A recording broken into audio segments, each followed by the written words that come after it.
যখন তোমরা গানাশ বানাবে তখন কিন্তু এভাবেই বানিও, তাহলে কিন্তু গানাশটা একেবারে পারফেক্ট হবে। আমি কিন্তু গানাশ বানানোর জন্য স্পেশালি 2M এর কম্পাউন্ডে ইউজ করি। 2M এর ডার্ক কম্পাউন্ডে কিন্তু খুব ভালো গানাশ হয়।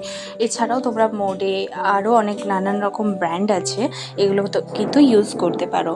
গানাশ বানানোর জন্য প্রথমে চকলেটটাকে দেখো আমি মেপে নিয়েছি। চকলেটটাকে আমি ফার্স্টে একটু ডাবল ব্রয়লার প্রসেস বা তোমরা ওটিজি এগুলোতে বা মাইক্রোওয়েভ যাতে খুশি একটু 30 সেকেন্ড করে হিট দিয়ে এটাকে ভালো করে মেল্ট করে নিতে পারো।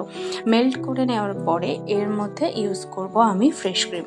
অনেকেই হুইপড ক্রিম দিয়ে গানাশ করো, কিন্তু ফ্রেশ ক্রিমের গানাশের টেস্ট কিন্তু বেশি ভালো হয়।